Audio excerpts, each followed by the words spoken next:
Bon, à cette heure, il va vous laisser manger un petit peu, hein? Vous requinquez un petit peu le jabot. Ah, surtout, écoutez, j'ai encore un conseil à vous donner quand même. Il faut manger, mais quand même pas trop, hein? Parce que vous savez qu'on a un gars, là, un espèce de gars qui a un bouc, là. Il est là, il a déjà vu d'autres banquiers, vous savez, il se tient bien à table, ce gars. Alors, vous savez l'année dernière, il a été malade, parce qu'il avait trop mangé. Imaginez-vous qu'il a été atteint d'une drôle de maladie, il faisait de l'entérite. Vous savez qu'on n'est pas bon, je fais de l'entérite. On vous tient quasiment dans le ventre. Alors ce gars, un jour, il était en train de prendre son journal, et alors on avait un autre gars à côté de lui, il dit, monsieur, vous faites de l'entérite? Il dit, oui, pourquoi? Qui dit, ça se voit? Non, dit l'autre, mais au sang. Il dit, on va vous donner un bon remède, qui dit, quand vous serez pris d'une crise d'entérite, il dit, vous mangez des cerises, vous avalez les noyaux étant plus lourds au coule au fond, il faut vraiment forcer pour vous débourrer. Alors, à quelque temps de là, ce gars est pris d'une crise d'entérite. Eh ben, qui dit, il m'en va manger des cerises. Ouais, mais va te faire foutre pinard. On est que la saison des cerises était passée. Oh ben, qui dit, tant pis, il m'en va manger des pêches. Il mange des pêches, il avale les noyaux. Le lendemain matin, il veut pour lasser son lacet de chaussure, il casse le verre de la pendule. Eh ben, il dit, si j'avais fait comme d'habitude, que je mettais mon pied sur une chaise, qui dit, je tuais le drôle. Mais ma parole, ils avaient grandi depuis tout à l'heure, ou les moi qui me suis tassé? On l'est plus haut que tout à l'heure. Est tout possible? Ben oui, c'est ça. Ben, que voulez-vous? On sera petit, ça, d'être tassé sur ces chaises-là. Ouais, eh ben, on l'a pas de drôle, hein, dans ces banquets de chasseurs, on l'a pas de drôle. Mais vous savez pourtant, chez les drôles d'anneaux, il était reçu chez des gens, là, à Saint-Sulpice, je sais pas comment ça s'appelait, là, avait une petite drôlesse qui a 7-8 ans. Cette drôlesse m'a dit, et tout pas vous qu'on appelle grand-mère Zoé? Et il dit oui. Elle dit, savez-vous faire un 8 avec votre bouche? Et il a dit, ma pauvre drôlesse, bien sûr que non, qui se point capable de faire un 8 avec ma bouche? Il a eu beau torser la goule en tous les sens. Il a dit, bien sûr que non. Eh bien, qu'elle me dit, vous êtes plus bête qu'une poule, parce qu'elle a fait un œuf avec son cul. Ah, vous assure que c'est drôle d'anneux, hein? On vous coupe le souffle, hein? On a des instituteurs, là, ils sont de Saint-Jean, on est des voisins quasiment. Et alors, ils avaient une toute petite drôlesse. Et alors, pour la fête des pères, cette drôlesse a été pioyer des sous aux grands-parents. Ils voudraient faire un cadeau à papa, mais veulent le faire toute seule. Alors, ils avaient donné un peu d'argent à la drôlesse. Elle a été acheter ce qu'il fallait pour son père. Et le jour de la fête des pères, elle donne ça à son père. Et on était une boîte de rustines et dit, hey, papa, bonne fête, tu peux crever maintenant. Ah, vous savez, chez les drôles, hein, ils sont plus forts que nous, on est sûr, hein, ils sont plus forts que nous. Oui, alors, chez les gens, là, qui enseignent à Saint-Jean, vous savez, on les parrains, ils sont partis toute la journée, le soir, ils sont soubrés de voir du monde, et dès qu'ils sont à table, essayer de sonner de marche, ils en sont soubrés, et la mère dit, elle va ouvrir, et le père va ouvrir. Enfin, l'autre soir, le père était tout seul, et tout d'un coup, on sonne, il dit à la drôlesse, va ouvrir. Alors, la petite revient, elle dit, papa, c'est un monsieur avec une moustache. Dis-lui que j'en ai déjà une.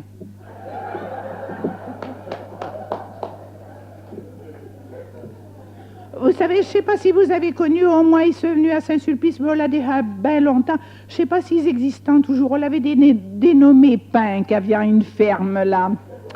Je ne sais pas s'ils existent toujours, parce que là déjà quelques années de ça, vous savez, il était tout jeune. Il était jeune. Et alors, il y a les gens, on était au mois d'août qui sont venus là à Saint-Sulpice. Alors, les gens, ils avaient reçu le cousin de Paris chez Pain.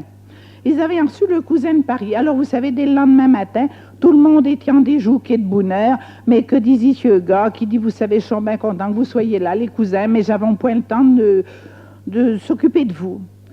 Ben, dit les cousins, vous savez, nous, on n'y connaît rien aux affaires des champs, mais si on peut vous aider...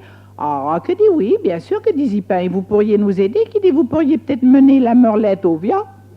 Ah, ben, dit les cousins, bien sûr, ça nous amuserait, on nous passerait le temps. Eh ben, que dit-il à sa femme qui dit, écoutez, moi, il faut qu'il tue des poulets, qu'il les pieume, lui dit, moi, il faut qu'il y ait le faucher ma luzerne, faire mes barguenats, et dit, ben, il dit, cousin, allons mener la merlette au veau. Ben, qui dit, ben, dit, écoutez, voilà, le taureau est là, près les écuries, dans l'enclos, il est point méchant, vous ouvrirez la barrière, vous mettrez la merlette avec, et puis quand on sera fini, ben, vous reverrez. Ben, dit les cousins, c'est ça, on l'est entendu. Chacun s'en va à son taille, et quand midi arrive, ben, s'amène, qui dit, où sont-ils les cousins? Et qui dit, sa femme les a pas vus depuis un matin, qui dit, criait qu'ils étaient en partie avec toi?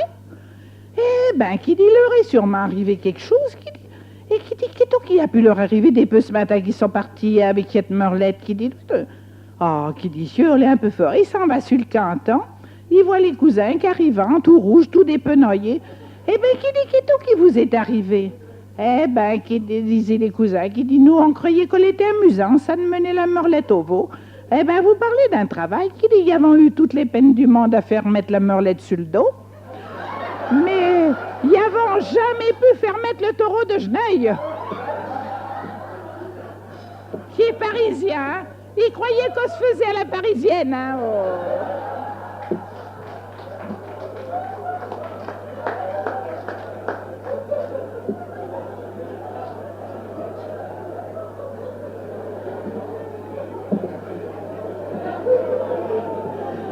Il a déjà entendu parler de ce drôle dans Gibault. Vous parlez d'un drôle qui était futé quand il était jeune. Ah, alors lui, il était soubrant quand il était drôle. Oh, il était soubrant, ce drôle. Alors, il avait une dizaine d'années. Oh, il y avait un vieux Mathurin aussi qui habitait dans le coin. Oh, les bas idées, peu, bien sûr. Alors, ce vieux, il était un vieux garçon. Il faisait sa cuisine là, dans la cheminée. Il faisait tout cuire sous la cendre. Alors un jour, ce drôle dans Gibault passe, il dit « Bonjour, monsieur Mathurin. » Et « Bonjour, mon bon. » Il dit « Qu'est-ce que vous faites ?» Eh bien, dit le vieux, tu vois, qu'il dit « Ils sont en train de faire cuire des œufs sous la cendre. » Alors il prenait une œuf, il crachait dessus, il saquait sous la cendre. Comme ça. Alors ce drôle dans Gibault dit « Ah, qui dit vous faisiez cuire des œufs sous la cendre? » Oui, qui dit « Puis tu sais qu'on est bon, monsieur. » Qui dit « Laissons le temps que je vous l'en là. On est bien meilleur que dans de l'eau. » Qui dit, oui, mais à cause de tout que vous crachez dessus comme ça avant de les saquer sous la cendre. Eh bien, dit le violet pour les empêcher de péter. Ah, ben, dit ce drôle dans Gibault, venez donc cracher au cul de ma grand-mère qui pète ton joue.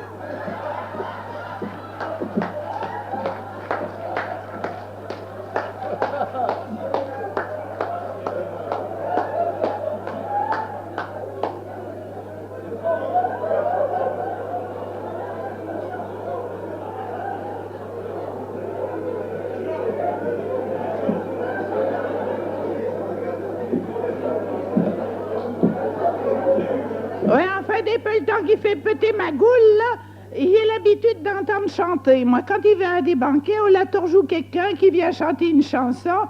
Ben, voilà mon homme qui se lève. Peut-être qu'il va chanter.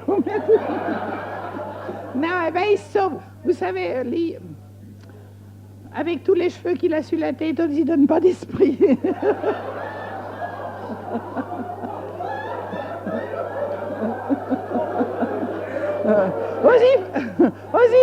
Aussi fait honte d'avoir une femelle de même, mais aussi il s'en va.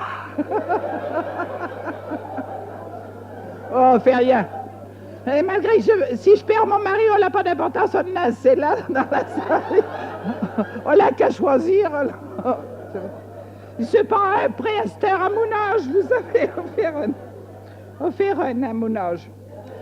Oui, ben vous savez que mon mari, il est musicien, là, il est souvent parti lui aussi, mais on l'a arrivé quelque chose l'autre jour à un gars de la musique, là, vous savez, il s'en allant tous les 2 fois par semaine à la répétition, ben, ça va, les femmes. Alors, on a un gars, Eugène, qui s'appelle, il s'en va à la répétition et sa femme l'attend, joue avec quelques gâteries, il fait des crêpes ou elle l'attend avec un vin chaud, un tilleul, enfin, vous savez, le gâte beaucoup son homme.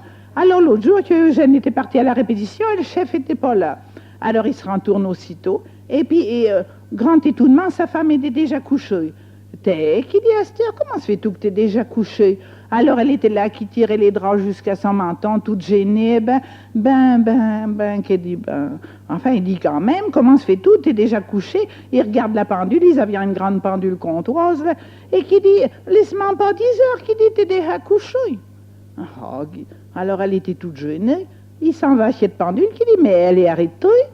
Il ouvre chez de pendule, on avait son voisin, cadet, qui était là, nu comme un hanché. Il dit, qu'est-ce que tu fais là, qui dit, dans chez de pendule? Eh ben, dit l'autre, tu vois, il me promène.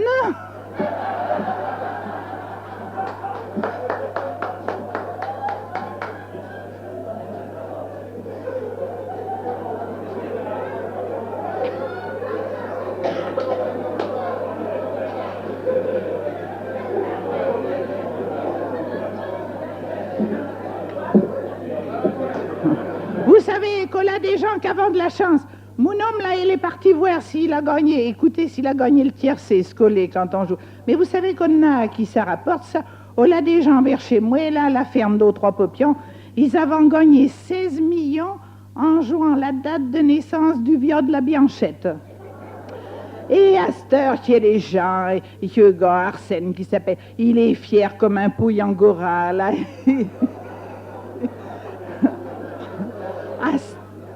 À cette heure, et à tout le monde qui sait l'entendre, il dit, mais drôle, la lente au collège à la ville. Nous, parce que nous avons des sous. Et j'avons une télé avec de la couleur, parce que nous avons des sous. Et nos drôles apprenant la musique, parce que nous avons des sous. Et puis quand la tante Angèle et Basite, ils avaient payé une couronne en fleurs naturelles, parce que eux avons des sous. Et l'autre jour, on allait pas pianchement à la ferme d'Aux-Popions. Le drôle, là, qui va sur ses 12 ans, il hachait dans la mare. Et il a fallu aller crier les pompiers, mais il l'avait sorti aussitôt. Alors que pour Arsène était là, oh, sauvez notre drôle toujours, sauvez notre drôle, j'avons des souches Perron, sauvez notre drôle. Que disaient les pompiers? Il dit, il n'a pas resté dans l'eau, qui dit, puis allons y faire la respiration artificielle. Ah, qui dit non, qui dit, nous avons des sous pour venir payer une naturelle.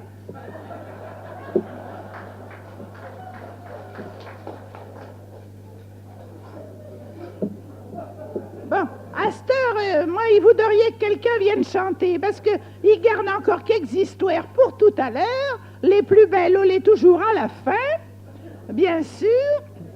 Mais on a des gars qui chantent. Ah, là, il y a un joli blond, là, que j'ai l'habitude de voir au banquet à Auton. Attendez, là, il baisse le nez parce qu'il veut pas que ce soit décollé de lui qu'on parle. On est un chasseur, il a une belle blonde à côté de lui. Voyez-vous, il va chanter. Ah, une histoire de chasse, oui. Il va vous raconter une histoire de chasse, parce qu'on est un chasseur, là. Vous savez, avec son père, il paraît qu'il détruisant tous les gibiers qu'il y a dans le pays. Ah, écoutez, il a entendu Buffet ça dans une porte un jour, et on est sûr que c'était lui qui parlait. Mais ils avaient des jeunes, il paraît qu'ils sont formidables, là, qui est là. Je sais pas comment que le s'appelant, ces gens-là. L'histoire... Ah oui, on est eux qui avaient tué un sanglier. Avec son père, l'avait tué un sanglier qui avait 60 ans que l'avait tué, sanglier. Ouais. Et qui disant partout. Et il dit quand même, comment se fait-tout que vous savez que le sanglier avait 60 ans? Oui, qui dit parce que sa queue faisait un 6 et son trou du cul un 0. Voilà comment ils sont, les gens. Voilà. Ah, vous savez, qu'on n'est pas des petits molles qu'il y a dans le coin, hein? On est sûr. Mais, au fait, vous savez qu'il achète une échelle, ce gars-là? Mais comment s'appelle-t-il d'abord, ce blond-là? Michel comment? Faire chaud. Oui, alors ce gars, un matin, sa femme s'est broyée partout dans le village. Mounou m'a acheté une échelle de 7,50 m. Et Mounou m'a acheté une échelle de 7,50 m. Et que dit le voisin qui dit, a-t-il beaucoup de mots? Oh, qui dit, non, il était qu'au premier Roland.